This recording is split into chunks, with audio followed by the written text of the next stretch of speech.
Друзья, всем огромный привет! Меня зовут Фил, это канал Честный Блог. Я надеюсь, что это видео окажется полезным для всех, кто сейчас, летом 2022 года, при очень хорошем курсе хочет купить себе настоящий флагман. И я могу с уверенностью сказать, вот 100%, что OnePlus 10 Pro, который сейчас на Алиэкспрессе можно купить за 40 тысяч рублей, это просто лучшее решение, которое в принципе возможно. OnePlus вернул себе марку топ за свои деньги. Он не то что является убийцей флагманов, нет, он является самым недорогим, самым выгодным и самое главное, классным по характеристикам, потому что можно, например, купить тот же самый Realme GT 2 Pro, это тоже флагман компании Realme, но, например, там нету такой камеры от компании Hasselblad, которая здесь есть. Мало того, здесь помимо основной камеры IMX789, который был сделан специально для OnePlus 10 и 9 Pro, также здесь есть трехкратное оптическое увеличение. Ты можешь делать очень кайфовые портретики за счет этого дополнительного сенсора. Ну и, конечно же, у нас есть широкоугольная камера, которая с одной стороны выделяется специальной фишкой Fish Eye типа GoPro. С другой стороны, в ней порой не хватает детализации. А так, здесь очень быстрая память. Здесь самый последний процессор Snapdragon 8 Gen 1. Здесь все хорошо с производительностью. Причем, если вы хотите получить максимальную производительность, она варьируется где-то от 800 до 900 тысяч баллов Antutu. Все зависит от того, поставили ли вы галочку на высокую производительность в разделе батареи или нет. Здесь большой аккумулятор на 5000 мАч. Здесь быстрая зарядка на 80 Вт, которая смартфон заряжает от 0 до сотни примерно минут за 40, может быть даже поменьше. Здесь есть влагозащита, беспроводная зарядка. Причем беспроводная зарядка быстрая, в 50 Вт. Соответственно, тоже 50 минут и ваш смартфон заряжен. Помните, сколько заряжается iPhone 13 или, например, тот же самый Galaxy S22 Ultra. А еще здесь очень крутой экран. Это LTPO версии 2.0. Он может изменять частоту от 1 до 120, чтобы экономить аккумулятор. Здесь и стереодинамики, и Corning Gorilla Glass Victus сверху, защитное стекло. Здесь офигенный задник. Я даже не знаю, что это за стекло такое, но оно просто сумасшедшее. По ощущениям мне сложно его передать. Правда, скользкая зараза. Но выглядит и на ощупь просто очень крутое. Но, наверное, самое главное достоинство лично для меня это то, как этот смартфон работает. Великолепно.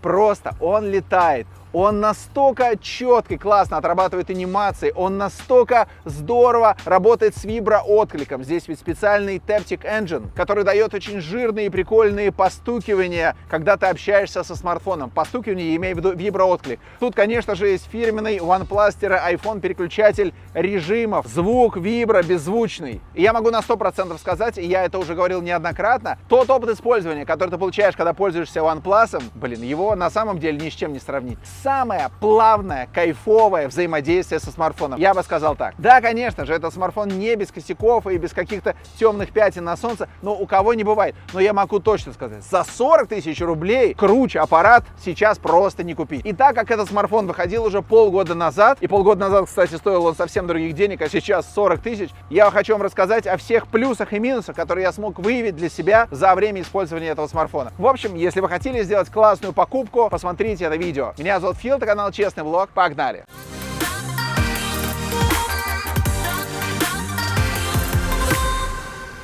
Тут важно, друзья, понимать вот какую штуку. 40 тысяч рублей это вот сейчас, на данный момент. У нас сегодня 22 июля 2022 года. Сейчас, на момент записи этого ролика, цена на Алиэкспрессе порядка 40 тысяч. До этого, кстати, были времена, когда он стоил даже 34 тысячи. Это просто сумасшедше. Были также времена, когда он стоил и 80 тысяч рублей. Я уж не говорю про курс доллара 150. Короче, максимально выгодная покупка. И вот что мне нравится, когда ты берешь в руки этот смартфон, ты сразу же понимаешь, флагман. Собран классно. У него уникальная OnePlus-овская красная красивая упаковка. И по ощущениям он очень флагманский. Вот эти закругленные грани. Я знаю, что многим они не нравятся, но мне они нравятся. И у всех флагманов, кроме айфона, закругленные грани. Samsung, Xiaomi, Vivo и прочие. Только у Realme, по-моему, во флагмане сейчас не закругленные грани. Ну и, конечно же, OnePlus. И что касается дизайна, знаете, мне тоже нравится, что OnePlus идет своей дорогой. Если предыдущие OnePlus, они чем-то были похожи на Xiaomi, iPhone и еще что-то,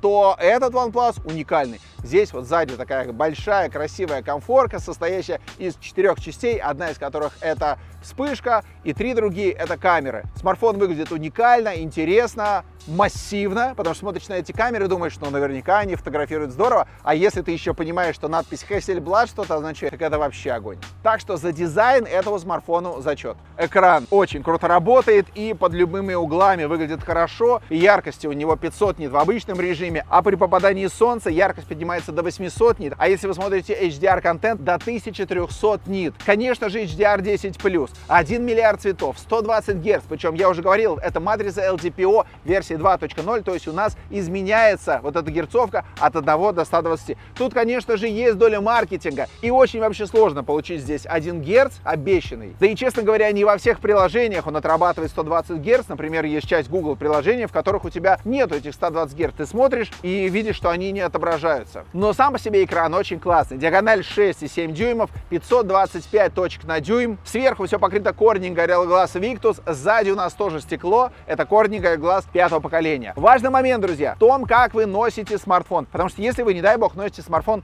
в заднем кармане, то вот здесь вот между камерой и нижней частью смартфона есть небольшая прослойка. Именно здесь находится стык аккумуляторной батареи. И если вы вдруг сядете на этот смартфон, есть большая вероятность, что просто вы его в этот момент согнете и сломаете. Посмотрите видосы на YouTube от Джерри. Он там руками ломает этот смартфон, так что будьте осторожны. И, конечно же, в комплектации у нас есть вот такой чехол. Настоятельно вам его рекомендую носить, потому что у нас сзади стекло, спереди стекло. Не дай бог разобьете, будут проблемы. Важный момент еще один. Если вы не хотите долго с Алиэкспресса ждать посылку вот эту, ведь она будет идти, наверное, месяц, можно смело обратиться к моим друзьям компании Cyprus. Я внизу оставляю ссылку, переходите, посмотрите. У них есть OnePlus 10 Pro, у них есть OnePlus 9 RT, у них есть другие OnePlus. Переходите, посмотрите, вам за пару дней доставят посылочку, и вы сразу начнете пользоваться классным смартфоном. Так что внизу будет ссылочка, изучайте, и если по ней перейдете, сделайте покупку, вам будет подарок, так что welcome. Конечно же, у нас есть Always On Display, у которого есть разные варианты, он работает хорошо,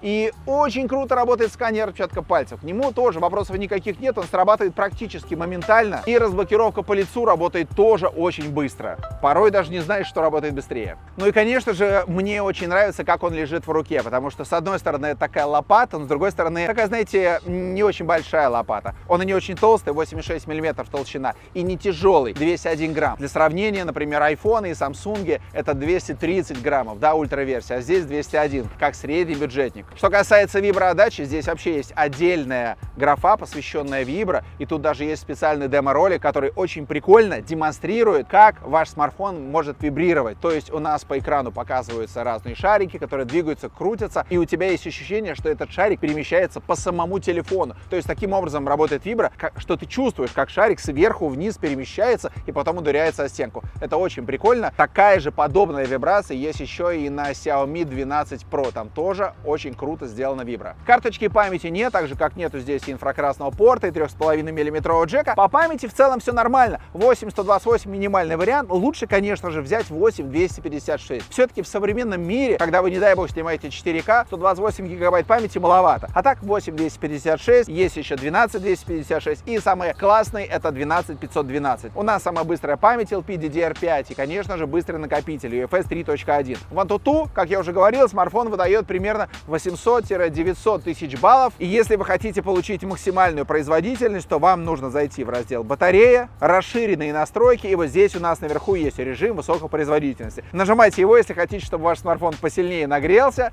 ну и, соответственно, выдал побольше баллов AnTuTu. Я бы сказал, что разницы какой-то глобальной между 800 тысяч и 900 тысяч нету никакой. Что касается тяжелых игр, например, Genshin Impact, то мне кажется, что с начала года смартфон начал все-таки получше работать в этих играх. Да, естественно, у нас присутствует тротлинг, мы от него не избавились, но, насколько я помню, тротлинг был в начале года похуже. Все-таки OnePlus, как мне кажется, немножко удалось обуздать этот горячий процессор Snapdragon 800 Gen 1. Ну, наверное, стоит отметить, что все-таки это не оптимальное игровое решение, поэтому если вам нужно что-то под игры, то лучше посмотреть что-нибудь типа Asus или еще какого-нибудь игрового смартфона, Nubia и так далее. Все-таки это не игровой смартфон, но это просто классный смартфон, у которого есть вот классное все. Хотя, наверное, знаете, все-таки вот касательно классного, максимально классного звучания этого смартфона я немножко поторопился, потому что все-таки у нас здесь, несмотря на то, что здесь стерео, оно такое половинчатое, то есть оно неполноценно звучит с обеих сторон. Снизу у нас динамик ощутимо громче, и поэтому если мы смотрим видео вот так вот, то мы прямо чувствуем перекос на правую сторону. Сказать, что это проблема? Наверное, нету. Сказать, что это бы меня как-то отпугнуло от покупки OnePlus 10 Pro, если бы я хотел флагман за 40 тысяч рублей? Наверное, нет. Но в целом вам нужно знать этот момент. Также вам нужно знать момент, что это у нас китайская версия смартфона. Причем, по большому счету, она практически ничем не отличается от глобальной версии. То есть у нас есть и все бенды, и все остальное. Так вот, китайцы при продаже этого смартфона перешивают его на глобальную версию. То есть это у нас китаец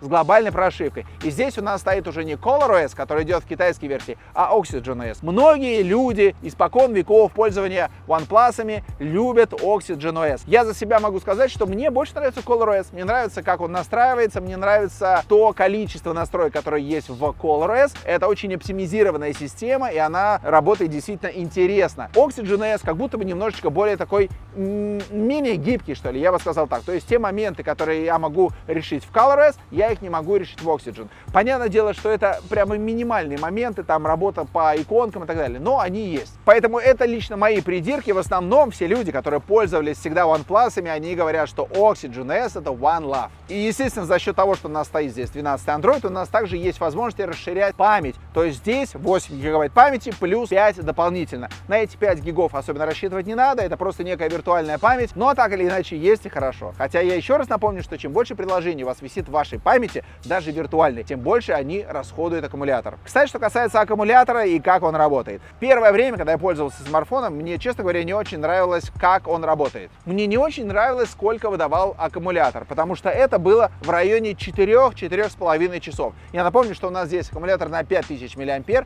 у нас есть быстрая зарядка на 80 Вт, которая заряжает смартфон примерно минут за 40, и есть вариант зарядки на 65 Вт. Причем на 65 это интернациональная версия, а 80 Вт это китайская версия. И еще есть очень быстрая беспроводная зарядка в 50 Вт. Правда, чтобы эти 50 Вт раскрутить, нужно покупать специальную док-станцию от OnePlus. Здесь любой беспроводной зарядник не поможет. И вот смартфон в последнее время выдает уверенные там 5 часов работы экрана. Это нормально, этого мне хватает. Вот смотрите, смартфон проработал один день, 6 часов 57 минут, 13% еще остается и 4 часа 43 минуты включенного экрана. То есть больше, чем сутки работал смартфон. Или еще вариант, 17 часов и 21 минуту проработал смартфон, 5 часов 43 минуты работы экрана, это прямо хороший результат, еще остается 5%. Конечно же, все зависит от того, как вы используете ваш смартфон. Если вы мотаетесь по городу, у вас постоянно сотовый модуль подключается к разным сетям, конечно же, из-за этого тратится аккумулятор. Если вы спокойно сидите себе в офисе с 10 утра до 6 вечера и просто перебираете кнопочки на компьютере и что-то порой посматриваете в смартфоне, ну, конечно же, он, сидя в Wi-Fi сети, будет давать больше вам результат. Стоит также отметить, что с бесконтактными платежами у нас все хорошо здесь, у нас есть NFC, поэтому MirPay устанавливаем вперед. У нас здесь есть Bluetooth версии 5.2, поддержка высококачественных кодеков aptX HD, соответственно, если у вас есть какие-то крутые наушники, можете смело их подключать, и все будет хорошо. Ну и, конечно же, самый жирный изюм я оставил напоследок, потому что это рассказ про камеру. Камеру, которая делает OnePlus вместе с компанией Hasselblad. Ну, самое главное, что у нас здесь есть основной сенсор от компании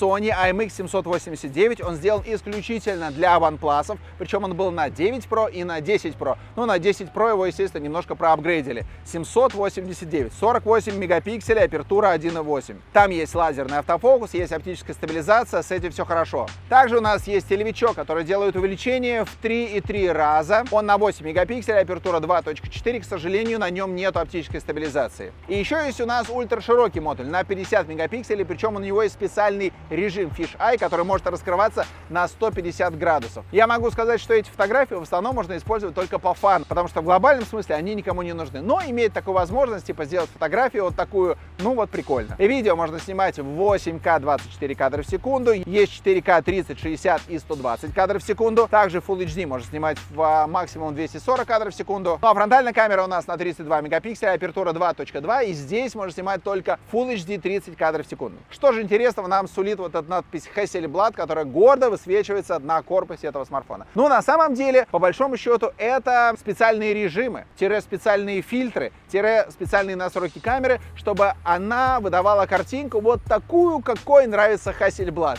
А обычно это такие немножко приглушенные тона, какая-то история, связанная с пленочными фотографиями, какие-то специальные фильтры, которые дают немножко такую матовую картинку, но при этом она не такая яркая, как обычно работает HDR-камера. То есть пока я вам рассказываю, вы видите сейчас сравнение с другими смартфонами, и я вот что могу сказать. Точно, что камера на OnePlus не является самой лучшей в классе. Да, собственно, нельзя сказать, что, в принципе, какая-то камера является самой лучшей. То есть у нее есть слабые стороны. Например, широкоугольная камера, она стала фотографировать даже похуже, хуже, чем камера на девятке. Основная камера делает фотографии плюс-минус в сравнении с другими флагманами, а вот телевичок, при помощи которого можно делать классные портретики, он больше подходит для дневной съемки. Мало того, когда вы будете, например, идти и снимать на телевичок, у вас стабилизация будет достаточно сильно трястись. Так работает цифровая стабилизация, а оптической стабилизации в этом моменте нету. То есть в целом я бы сказал так, эта камера может делать хорошие фотографии. На основную камеру можно при помощи нее делать